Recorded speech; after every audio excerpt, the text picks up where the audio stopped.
नमस्कार दोस्तों, मैं BK Kushwaha maths thinkers channel में आपका स्वागत करता हूं। इस वीडियो के माध्यम से हम क्लास 10th के एक प्रत्येक चैप्टर्स को कवर करने की कोशिश करेंगे।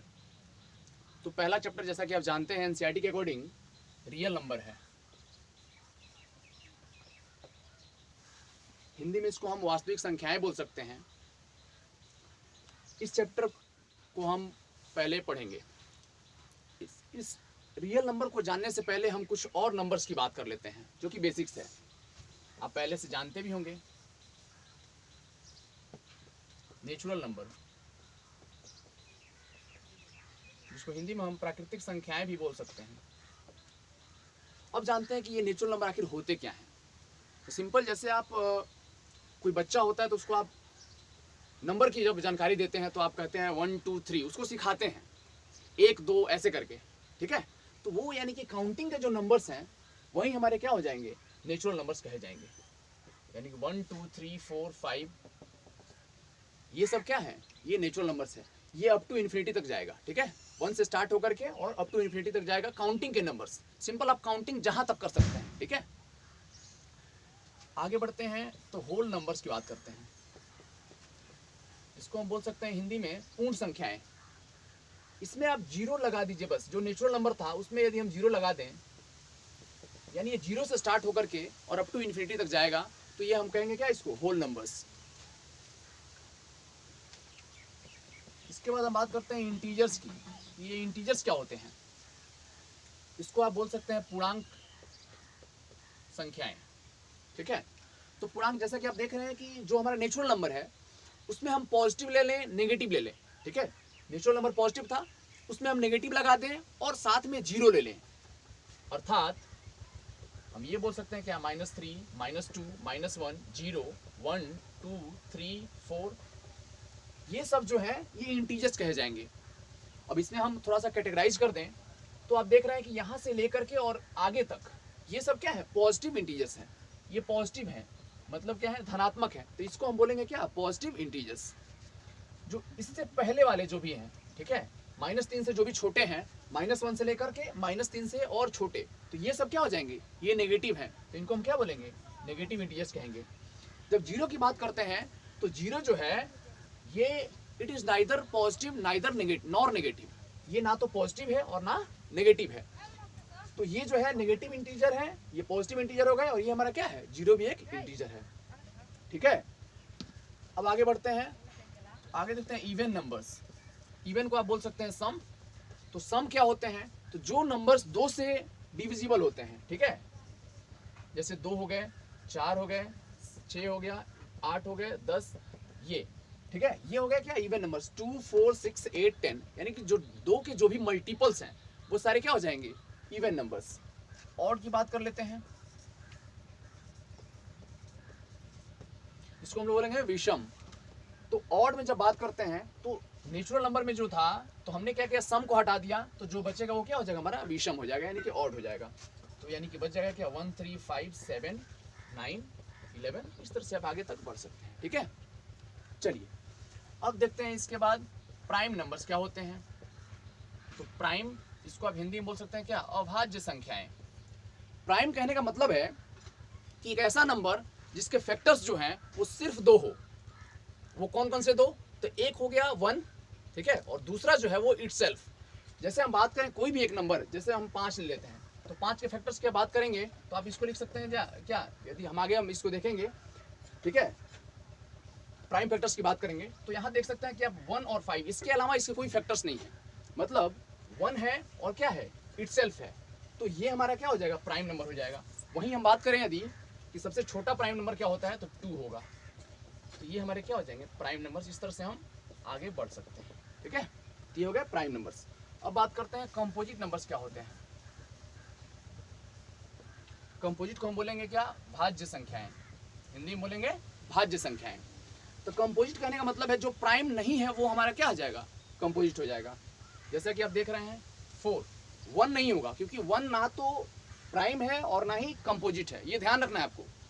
4 हो जाएगा, 6 हो जाएगा, 8 हो जाएगा, 9 हो जाएगा, 10 हो जाएगा, ये सब क्या है कंपोजिट नंबर्स हैं, ठीक है। कंपोजिट नंबर्स क्या हो गए, जिनके फैक्टर्स 2 से ज़्यादा हैं, ठीक है, वो हमारे हो जाएंगे क्या कंपोजिट नंबर्स। बात करते हैं फ्रैक्शन की। फ्रैक्शन तो आप जानते हैं जो भिन्न है, जो पी बाई क्यू के रूप में है, जैसे इनको बोलेंगे हम भिन्न, ठीक है। जैसे हमारा 4/5 हो गया, -3/2 हो गया, ये सब क्या हो जाएंगे फ्रैक्शन हम कहेंगे इसको, ठीक है। अगला डेसिमल है हमारा दशमलव, इसको बोलेंगे हम लोग हिंदी में, ठीक है। जैसे 1.25, 0.23, एक रिंग इस पे हम दे सकते हैं, ठीक है। तो इस तरह के ये जो नंबर है ये हो गए डेसिमल नंबर हो गए, ठीक है। एक बार फिर से आप जान सकते हैं कि नेचुरल क्या है, होल क्या है, इंटीजर्स किसको बोलेंगे, इवन किसको बोलेंगे, ऑड किसको बोलेंगे, प्राइम किसको बोलेंगे, कंपोजिट किसको बोलेंगे, फ्रैक्शन किसको बोलेंगे, डेसिमल किसको बोलेंगे। ये नंबर यदि आप सब यदि रिकॉल कर लेते हैं तो हम जो चैप्टर्स पढ़ने जा रहे हैं वो काफ़ी हमारे लिए आसान साबित हो जाएगा। चलिए अब रियल नंबर की बात करते हैं। तो रियल नंबर जो है वो कॉम्बिनेशन है रेशनल और इरेशनल का, ठीक है। यानी कि हम बोल सकते हैं कि रियल नंबर को हम 2 पार्ट में डिवाइड करेंगे, रेशनल और सेकेंड वन इज इरेशनल, ठीक है। इसको आप परिमेय बोलेंगे, इसको अपरिमेय बोलेंगे, ठीक है। अब जानते हैं कि रेशनल क्या होता है और इरेशनल क्या होता है, ठीक है। तो रेशनल जैसा कि आप जानते हैं कि इसे जो है हम पी बाई क्यू के रूप में लिख सकते हैं, रेशनल को जो है हम पी बाई क्यू के रूप में लिख सकते हैं, और जहाँ पे क्यू क्या होना चाहिए, 0 नहीं होना चाहिए, ठीक है। और एक चीज़ और यहाँ से बता दें आपको कि रेशनल का जो स्टैंडर्ड फॉर्म होता है, ठीक है, जो स्टैंडर्ड फॉर्म होता है वो होता है क्या कि पी और क्यू में कोई कॉमन फैक्टर नहीं होना चाहिए। यानी कि यहाँ पे एक चीज़ मैं इस तरह की बातें कर रहा हूँ कि 2/4 कहीं लिखा हुआ है तो इसको आपको ध्यान रखना है कि 1/2 लिखना होगा। 2/4 जो है ये स्टैंडर्ड फॉर्म नहीं है रेशनल का, ठीक है। तो ये ध्यान रखना है थोड़ा सा आपको। तो यहाँ पे पी बाई क्यू के रूप में एक ऐसा नंबर जिसको हम पी बाई क्यू के रूप में लिख सकते हैं, कोई जरूरी नहीं है वो हमेशा पी बाई क्यू के रूप में हो, हम उसको चाहे तो लिख सकते हैं, ठीक है। उसको हम बोलेंगे क्या रेशनल। और ये ध्यान रखना है क्या क्यू वहाँ पे 0 नहीं होना चाहिए। इरेशनल की बात करते हैं तो जैसा कि आप देख रहे हैं कि रेशनल जो नहीं है वो इरेशनल होगा, लेकिन कैसे पता करें कि कोई नंबर जो है वो इरेशनल है। तो यहाँ पे आप इसको देख सकते हैं हम लोग क्या नॉन टर्मिनेटिंग और सेकेंड वन देख सकते हैं क्या नॉन रिपीटिंग।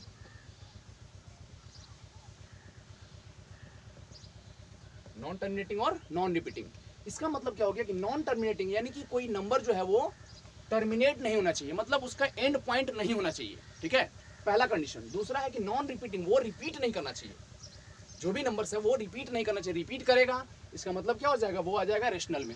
यानी इरेशनल के लिए कंडीशन हो गया क्या नॉन टर्मिनेटिंग और नॉन रिपीटिंग। जैसे हम एग्जांपल एक ले लें तो आप देख सकते हैं, जैसे 1 पॉइंट मान लीजिए हम लेते हैं 23, 223, 333। यहाँ आप देख सकते हैं क्या कि रिपीट नहीं कर रहा है कोई भी नंबर, और यहाँ आगे देख सकते हैं क्या कि ये टर्मिनेट भी नहीं हो रहा है। इसका मतलब क्या है, ये आपका क्या है इरेशनल में आ जाएगा, ठीक है।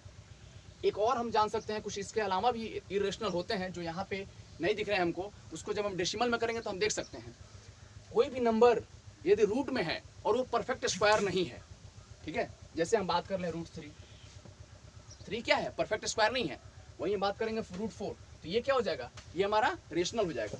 तो इसके बात नहीं कर रहा है, कोई भी नंबर जो परफेक्ट स्क्वायर नहीं हो और वो रूट के अंदर में हो, इसका मतलब क्या है वो इरेशनल की श्रेणी में आएगा। वैसे हम लोग जब आगे पढ़ेंगे तो उस तरह के क्वेश्चंस में जैसे √3, √5, 3 + 2 √5, इस तरह के क्वेश्चंस को हम लोग प्रूव भी करेंगे कैसे वो जो है इरेशनल है, ठीक है।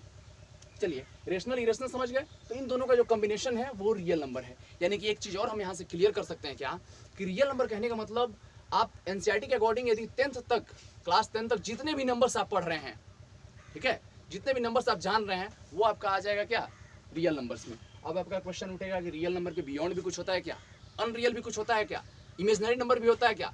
जी हाँ बिल्कुल होता है, ठीक है। वो चीज़ें आपको 11th 12th में पढ़ना है, ठीक है, फिलहाल नहीं। चलिए तो रियल नंबर हम लोग जान गए। अब थोड़ा सा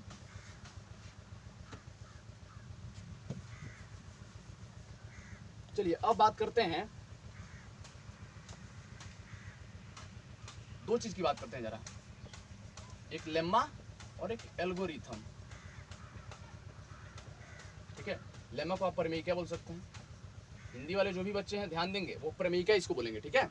तो दो चीज की हम बात करेंगे कि लेम्मा क्या होता है और एल्गोरिथम क्या होता है, ठीक है। जैसे हम अभी देखेंगे यूक्लिड डिवीजन एल्गोरिथम या फिर यूक्लिड डिवीजन लेम्मा।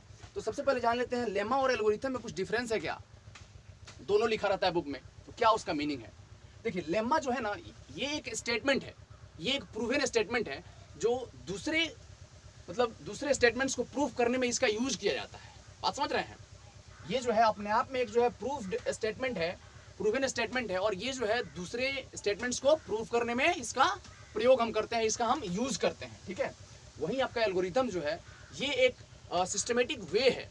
ठीक है। सिस्टमेटिक जो है किसी प्रॉब्लम्स को सॉल्व करने के लिए जो है एक ये स्टेप वाइज का बोल सकते हैं कि स्टेप देता है, हमें सिस्टमेटिक वे देता है कि जैसे किसी प्रॉब्लम को हम कैसे सॉल्व करें। समझ रहे हैं। तो ये डिफरेंस है यूक्लिड डिवीजन लेम्मा और एल्गोरिथम में। वैसे आपको दोनों लिखा हुआ है, कहीं लेम्मा लिखा हुआ है इसका मतलब वो स्टेटमेंट दिया हुआ है, और एल्गोरिथम लिखा हुआ है इसका मतलब उसका यूज करके हमें कहीं ना कहीं किस तरह से अलग अलग स्टेप में हमें उसे डिवाइड करना है। ठीक है। चलिए अब इसी को आगे बढ़ाते हुए हम देखते हैं क्या, हम बात कर लेते हैं यूक्लिड डिवीजन एल्गोरिथम ये क्या बोलता है।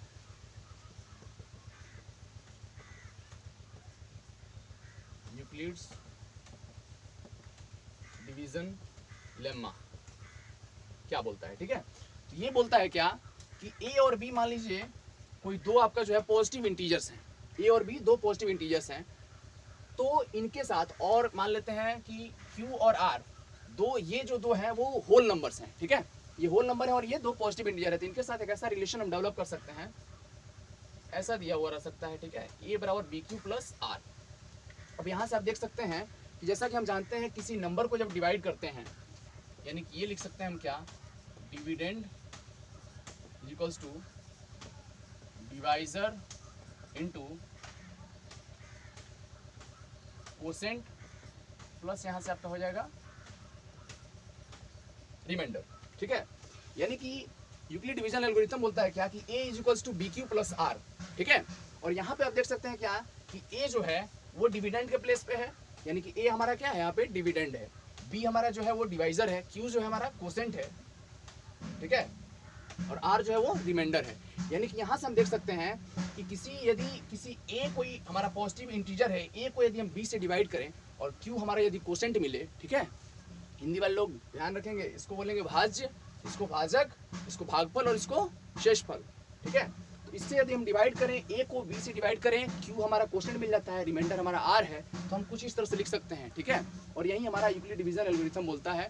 तो इस प्रोसेस का यूज करके हम लोग क्या करेंगे, हम लोग HCF वगैरह निकालते हैं।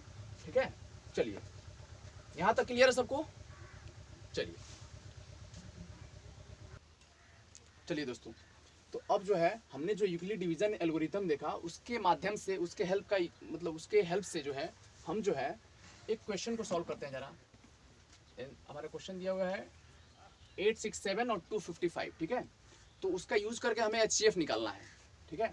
तो हमें ये ध्यान रखना है क्या कि जो छोटा नंबर है उससे क्या करना है, बड़े वाले को हमें डिवाइड देना है। ये प्रोसेस आपको पता होगा, आप निचले की कक्षाओं में भी पढ़ चुके हैं।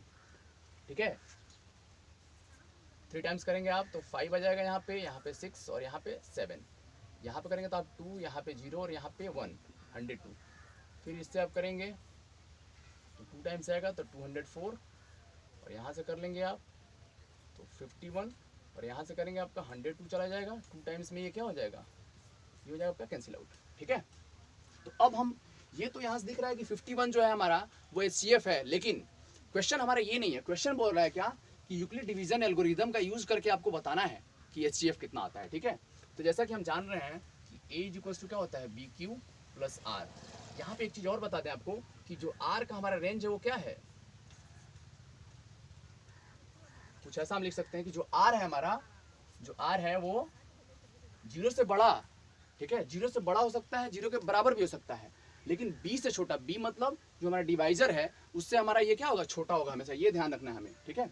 तो हम यदि इसके लिए ध्यान रखें, इसको यदि हम ध्यान में रखें, इसके लिए यहाँ से आप देख सकते हैं इस फिगर के माध्यम से जो है हम ये देख सकते हैं क्या कि जो हमारा यहाँ से हम लिख सकते हैं 867 is equals to 255 into 3 plus 102। ठीक है। इसके लिए हमने लिखा।